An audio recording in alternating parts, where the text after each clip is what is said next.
Stop right there. I know exactly what you are picturing when I mention a medieval castle. You are thinking of majestic stone towers, valiant knights in shining armor, and grand feasts with endless wine. You are basically imagining a high-budget Disney movie. Well, I am here to personally ruin that fantasy for you. The reality of living in a castle was not magical. It was a nightmare of hygiene, bizarre social rules, and smells that would make a modern sewer rat pass out. These places were dark, damp, freezing cold, and filled with people who thought forks were a tool of the devil. We are about to walk through 33 absolutely dumbest, weirdest, and grossest facts about castle life that history teachers usually skip to keep you from throwing up. Welcome to the real Middle Ages. 1. You might picture a castle floor covered in fresh golden straw as rustic and charming, but in reality, it was a biological weapon affectionately known as the floor lasagna. The rushes on the floor were almost never changed completely. Instead, when the top layer got nasty, servants would just sprinkle fresh straw over the filth to hide it, building up a disgusting geological timeline of decomposition. We are talking about 20 years of unmitigated grossness packed down into a solid surface containing vomit, dog poop, spilled beer, fish scraps, and the saliva of 100 guests. It got so bad that the smell was often described as a physical wall that hit you when you walked in, and they had to scatter strong-smelling herbs just to keep people from fainting during dinner. When they finally did clean it out, they probably needed a hazmat suit to handle the layers of ancient, fermented sludge living right under their feet. 2. Modern people freak out if a single dog hair gets on their sweater. But in a medieval castle, the dogs were basically the residential cleaning crew and the primary waste management system.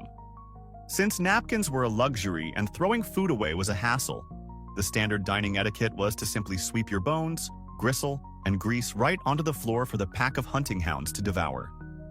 These dogs were running wild under the tables during serious diplomatic dinners, fighting over pork chops and likely nipping at the ankles of dukes and earls while they tried to discuss politics. It was considered totally normal to have a wet, muddy dog licking the grease off your hand between bites because, in their minds, that was just an efficient way to wash up without wasting precious water, turning every banquet into a chaotic petting zoo. 3. If you sat down at a royal banquet today, you would expect silverware, but back then, using a fork was considered an insult to the Almighty himself and a fast track to hell. The church actually preached that God gave humans perfectly good fingers to touch the bounty of the earth, so using a metal prong to spear your meat was seen as artificial, weirdly effeminate, and even demonic. This meant that everyone, from the lowest servant to the King of England, was grabbing chunks of saucy meat with their bare hands, creating an absolute mess. Imagine a room full of the most powerful people in Europe with grease dripping down their chins and into their velvet sleeves, wiping their filthy hands on their coats or a piece of stale bread because using a fork was just too controversial for their delicate religious sensibilities. 4. Social manners were incredibly specific about bodily fluids, especially when it came to the art of spitting, which was practically a national sport. It was considered physically unhealthy to hold in your saliva due to the medical theory of humors, so spitting during a meal was perfectly acceptable, provided you followed the dumbest rule in the book. You were allowed to hawk a loogie onto the floor, but etiquette demanded that you immediately step on it and grind it into the straw with your foot to hide the evidence. The logic was not about hygiene but safety, as they were genuinely worried someone might slip on your spit and break their neck. So the height of sophistication involved rubbing your own fluids into the dirt floor while maintaining polite conversation about the local harvest, essentially doing a gross little dance while you ate. 5. The kitchen was home to something called the perpetual stew, which sounds like a magic spell but was actually a culinary horror show that could rival any modern health code violation. A massive cauldron would sit over the fire, and it was rarely, if ever, fully emptied or cleaned out, sometimes simmering for years at a time. Every single day, the cooks would just throw new ingredients into the pot. A rabbit here, some cabbage there, maybe a pigeon, to top it up. This means that while you were eating a carrot from Tuesday, you might also be scooping up the disintegrated remains of a piece of pork from 3 weeks ago. As long as the brown sludge kept boiling, they figured it was safe to eat, creating a chaotic flavor profile where you were essentially eating the ghosts of dinners past in every spoonful. 6. We still use the phrase upper crust today to talk about rich people, but the origin of the term is literally baked into the dirty, gritty reality of castle ovens. Because baking technology was primitive, the bottom of a loaf of bread rested directly on the hot wood, ash, and stone of the oven, making it burnt, hard, and covered in charcoal grit. Obviously, the lord of the castle was not going to shatter his teeth on charcoal bread like a peasant. So, the kitchen staff would slice the loaf horizontally, giving the nasty, burnt bottom half to the servants to gnaw on, while the perfectly baked, golden, crispy top half was sliced off and served exclusively to the nobility. Your social standing was physically defined by which part of the sandwich you were legally allowed to chew, making inequality something you could literally taste. 7. You might see a swan gliding gracefully across a lake and think it looks beautiful. But in medieval times, looking at that bird the wrong way could get you executed for treason. Swans were considered the ultimate status symbol and were effectively the property of the crown or high nobility, making them strictly off-limits to the common man. If a starving peasant was caught killing and eating a swan, it was treated with the same severity as betraying the king. The rich would roast them whole, often skinning them carefully and then putting the feathers back on the cooked meat to make it look alive on the platter, sometimes even gilding the beak with gold. It was the ultimate flex, proving you were powerful enough to eat a creature that anyone else would die for just thinking about, prioritizing visual drama over actual taste. 8. Dinner parties were a minefield of social anxiety centered entirely around a giant container of salt, which acted as the GPS for your social status. Salt was incredibly expensive and a massive luxury, so the massive, ornate salt cellar was placed in the middle of the high table to draw a clear line. Where you sat in relation to that salt determined your worth as a human being in the eyes of the host.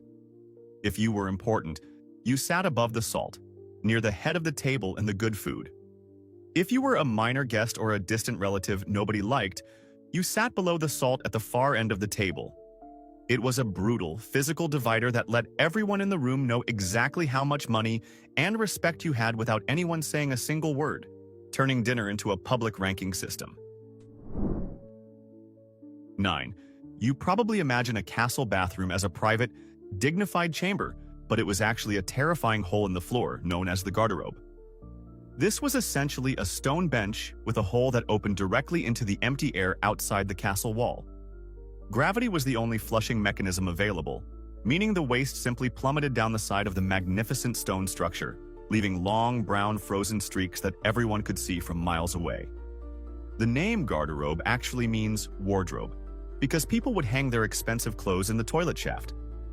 They believed the ammonia fumes rising from the pit below would kill fleas and moths, so your fancy outfit for the banquet literally smelled like a public restroom, which was somehow considered a hygiene hack. 10. Hollywood loves to show the lord and lady relaxing in a steaming private bath, but the reality was a logistical nightmare that resulted in the shared bath myth. Heating water required carrying hundreds of buckets from a well and heating them over a fire, which took hours of backbreaking labor. Because of this effort, the entire family used the exact same bathwater. The father went first when the water was clean and hot, followed by the other men, then the women, and finally the children. By the time the youngest baby was dipped in, the water was a thick gray sludge of dead skin, dirt, and urine. This is literally where the phrase, "Don't throw the baby out with the bathwater" comes from, because the water was so opaque, you could actually lose an infant in the filth. 11. If you panic when you run out of toilet paper today, you would not survive 5 minutes in the Middle Ages because their wiping methods were absolute torture. The rich might have used small pieces of cloth, but for everyone else, the options were aggressive and painful natural resources. We are talking about grabbing a handful of moss, damp hay, or even a smooth river stone to scrape your most delicate areas clean. But the absolute worst option was the communal sponge on a stick, which was soaked in a bucket of vinegar and reused by multiple people in the latrine. You would essentially be sharing a wiping tool with every other person in the castle, passing around bacteria like a disgusting relay race baton while hoping the vinegar killed the worst of it. 12. Laundry day in a castle was not about the fresh scent of mountain springs. It was powered by the strong, stinging chemical punch of stale human urine. People quickly realized that old pee turns into ammonia, which is a fantastic bleaching agent for getting stains out of wool and linen. Therefore, chamber pots were not just emptied. The contents were carefully collected and saved in large vats. The laundry women would then throw the clothes into these tubs of urine and stomp on them with their bare feet, exactly like people crushing grapes for wine, but infinitely grosser. So while the knights looked sparkling white in their tunics, their clothes had been thoroughly marinated in the bodily fluids of the entire household to achieve that crisp, clean look. 13. All that waste dropping down the castle walls had to go somewhere, creating a job opening for the absolute worst profession in history, the gong farmer. These brave souls were tasked with digging out the cesspits at the bottom of the castle or cleaning the latrines. Because the work was so foul, they were only allowed to work at night so the nobility wouldn't have to look at them. They would descend into the pits, often waist-deep in months of accumulated human excrement, shoveling it into buckets to cart away.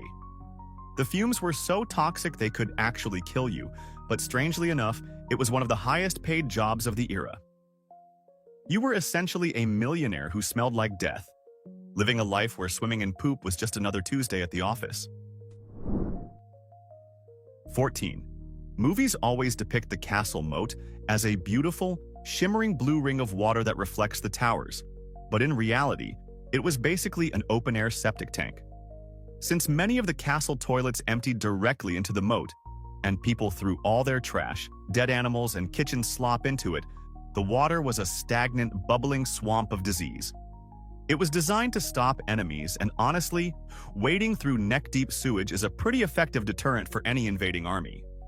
In the summer heat, the moat would release bubbles of methane gas that made the entire castle smell like a rotten egg factory. If you fell in, you didn't just get wet. You likely died from a massive infection before you even managed to swim to the shore. 15. If you traveled back in time, the first thing that would hit you isn't the sight of knights, but a smell so overpowering it would make your eyes water. To combat the stench of unwashed bodies, rotting garbage in the streets, and the open sewers we just mentioned, people carried nosegays. These were small, handheld bouquets of fragrant herbs and flowers that they held directly against their noses while walking around. It wasn't just a fashion statement or a romantic gesture. It was a portable gas mask. People also believed in the miasma theory, thinking that bad smells actually carried disease. So sniffing a flower was their version of wearing a surgical mask. They were literally trying to filter the air through petals just to keep their lunch down. 16. When the sun went down, the castle didn't glow with the warm, romantic light of beeswax candles, because those were expensive and reserved for the church. Instead, the castle was lit by tallow candles, which were made from rendered animal fat, usually leftover from cows or sheep. While they did provide light, they burned with a thick black smoke that coated the walls and lungs of everyone inside. Worse than the smoke was the smell. Burning tallow smells exactly like rancid meat cooking in a dirty pan. So, a romantic evening in the Great Hall didn't smell like vanilla or lavender. It smelled like a greasy burger joint that had caught on fire, leaving a stench that clung to your clothes and hair for days afterwards. 17. You might think of a castle as a solid stone fortress, but in the winter, the interior turned into a bizarre agricultural obstacle course to fight the cold. To combat the bone-chilling freeze radiating from the stone floors, servants would pile loose straw so thick that walking through the Great Hall was like trudging through a deep snowdrift. We are talking about shin-deep layers of dry grass that you had to physically wade through to get to the dinner table. This created a chaotic environment where small items like coins, jewelry, or entire uneaten chicken legs would be dropped and lost forever in the grassy abyss. It was basically an indoor hayride that trapped dirt and food, meaning you were essentially living inside a giant decomposing hamster cage just to keep your toes from turning black with frostbite. 18. When you see beautiful, intricate tapestries hanging on castle walls in museums, you probably think they were just expensive decorations for art lovers, but they were actually desperate survival tools. Medieval stone walls were terrible at keeping the weather out, often full of cracks and gaps that let icy winds whistle through the rooms. The draft inside a castle was often strong enough to blow out a candle. Those heavy wool tapestries were hung not for aesthetics but to create a physical barrier between the freezing stone and the living space. They were basically fancy insulation foam. Without them, the majestic Great Hall would feel like a wind tunnel, and you would be shivering uncontrollably while trying to look regal in your velvet robes, proving that medieval interior design was fueled entirely by the fear of freezing to death. 19. We all have that romantic image of sitting by a roaring castle fireplace, but the thermodynamics of medieval heating were an absolute nightmare. The fireplaces were massive, sure, but they were incredibly inefficient at actually heating the room because most of the heat went straight up the chimney. If you sat close enough to feel the warmth, you experienced a phenomenon known as the roasted face, frozen back syndrome. The radiation from the fire would be practically melting your eyebrows off and sweating through your tunic, while the drafty air behind you was simultaneously turning your spine into an icicle. You had to constantly rotate like a human rotisserie chicken just to maintain a body temperature that didn't result in hypothermia or heat stroke within the same 10 minutes. 20. Windows in a medieval castle were not the clear portals to the outside world that we have today. For most of history, they were literally just holes in the wall called wind eyes. Glass was astronomically expensive and rare, so unless you were a king, you didn't have it. Instead, you had wooden shutters or maybe a piece of cloth soaked in animal grease to let a tiny bit of light through. This presented a terrible daily dilemma. You could either close the wooden shutters to stay warm but live in total, pitch-black darkness, or you could open them to see the sun but immediately let in the freezing rain, snow, and wind. You basically had to choose between living in a cave or living in a refrigerator, with no happy medium in between. 21. If you are the type of person who needs a walk-in closet for your wardrobe, medieval life would break you instantly because closets simply did not exist. They didn't build storage spaces into the stone walls, so all your clothes, linens, and valuables were stuffed into heavy wooden chests that sat at the foot of the bed. This meant your expensive velvet tunics were constantly wrinkled, folded, and smelling of whatever wood or herbs were in the box. If you didn't use a chest, you just hung your clothes on wooden pegs driven into the wall, leaving them exposed to the dust, soot from the fire, and dampness of the room. The concept of displaying your clothes on hangers was centuries away, so living out of a trunk was the standard for even the wealthiest dukes. 22. Privacy is a very modern invention, and in a medieval castle, the master bedroom was practically a public train station. The lord and lady almost never slept alone because body heat was a precious resource. Servants often slept in the same room on trundle beds, or simply on the floor at the foot of the master's bed to keep the room warm.